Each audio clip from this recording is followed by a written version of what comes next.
துண்டு விழுந்தது எனக்கு, தயாரிப்பாளருக்கு துண்டு விழக்கூடாது என இறைவனை வேண்டி பேச ஆரம்பிக்கிறேன். இன்றைக்கி தை கிருத்திகன்னு தெரிஞ்சும் தயாரிப்பாளர் சிக்கன் பிரியாணி போட்டிருக்கிறாரு. ஏன்னா வந்திருக்கவங்களாம் சாப்பிட்டுட்டு நல்லா தெம்பாக பிரிஸ்காக கைத்தட்டி சந்தோஷமாக இருக்கணுன்றதுக்காக தான் அதை ஏற்பாடு பண்ணது. எல்லோரும் ஒரு இருகின முகத்தோடு அமர்ந்திருக்கிறப்போ ஒரு ஃபீல் கிடைச்சிது. அதுக்காக தான் சொல்கிறேன். ஒரு தயாரிப்பாளர் படம் பண்ணுறாங்க அப்படின்னா அதுக்கு பின்னாடி எத்தனை சினிமா குடும்பம் அதில் வந்து வாழ்ந்துருக்காங்கன்னு நினச்சி பார்க்கணும். இன்றைக்கி இருக்க சினிமா சூழ்நிலை. அதனால் இந்த சூழ்நிலை வந்து சீனிவாச குரு சார் வந்து ஒரு படம் தயாரித்ததுக்கு உண்மையிலே அவர் பாராட்டணும். ஒரு மிகுந்த கரகோஷத்தை அவர் கொடுங்க.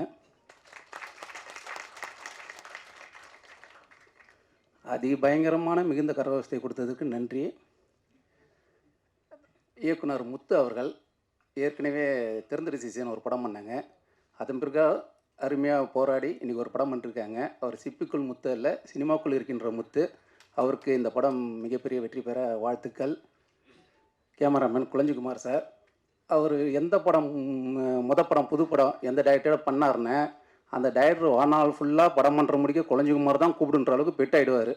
அதுபோல் ஒரு கேமராமேனு யாராவது ட்ரை பண்ணி பாருங்கள். புது டைரக்டர் படம் பண்ணுறவங்க இருந்தீங்கன்னா.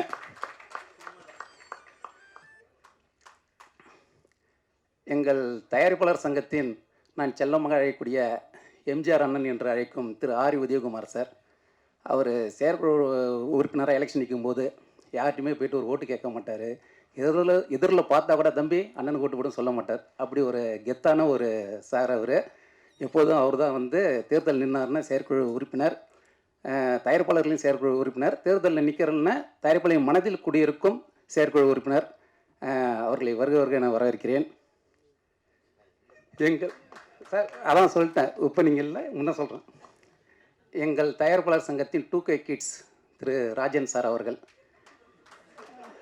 எந்த விழா நடந்தாலும் ஒரு இளைஞரை போன்று இவர் இல்லாத விழாவே இல்லை என்று சொல்லும் அளவிற்கு வந்து தயாரிப்பாளரின் நலனுக்காகவும் சினிமா நலனுக்காகவும் பேசுகிறாரு. அவர் நீடோடு நீண்ட ஆயுளோடு வாழணும் இறைவனை வாழ்த்திக்கிறேன். உண்மையிலே யார் வந்து தமிழ் சினிமாவில் இத்தனை வருஷத்தில் அதிகமாக இசை வெளியீட்டில் கலந்துக்கிட்டான்னு சொல்லி ஒரு கிண்ண கடை போட்டிங்கன்னா அண்ணன் அசால்ட்டாக வருவார். ராஜன் அண்ணன்னா எங்கள் அண்ணனை இந்நேரத்தில் வரவேற்கிறேன். கலைஞரின் 100ஆண்டு விழா கொண்டாடுகின்ற இந்த நேரத்திலே இத்திரைப்படத்தின் விழாவில் கலந்து கொண்டது மகிழ்ச்சி அளிக்கிறது. சமீபத்தில் தமிழ் திரைப்பட தயாரிப்பாளர் சங்கத்தின் சார்பாக கலைஞர் 100ஆண்டு விழாவை கொண்டாடினோம்.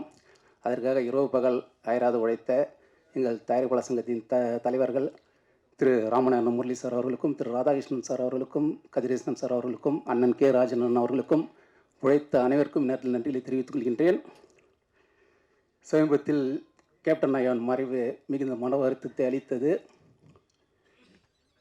இந்நேரத்தில் ஐயா வைத்து படம் இயக்கிய ஆர் உதயகுமார் சார், சின்ன கவுண்டர் சார் அவர்களை பார்க்கும்போது பெருமையாக இருக்கிறது. அவருடனெல்லாம் பழகி வாழ்ந்தவர். அதுபோல் ஒருவர் உலகில் உள்ள அனைத்து கடவுளும் இணைந்து சில பேரை உருவாக்கணும்னு நினச்சிட முடியாது. அதில் வந்து கலைஞர் ஐயா, அப்துல் கலாம் ஐயா, கேப்டன் ஐயா, அதுபோல் மனிதர்கள் ரொம்ப அரிது. திரு பேரரசு சார் அவர்கள், அவரை வைத்து தருமபுரியின் படம் பண்ணிருக்காங்க. சார் இந்நேரத்தில் வருகிறவர் என வர இருக்கிறேன். ஆர் உதயகுமார் சாரையும் பேரரசு சாரையும் பார்க்கும்போது ரொம்ப பெருமையாக இருக்குது, வியப்பாக இருக்குது. மகிழ்ச்சி சார். விழாவில் என்னை அழைத்த தயாரிப்பாளருக்கு நன்றிகள். விழாவிற்கு வந்திருந்த அனைவருக்கும் நன்றிகள். பெரிய படங்களை வந்து அவங்க ரசிகரே கொண்டு போயிடுவாங்க.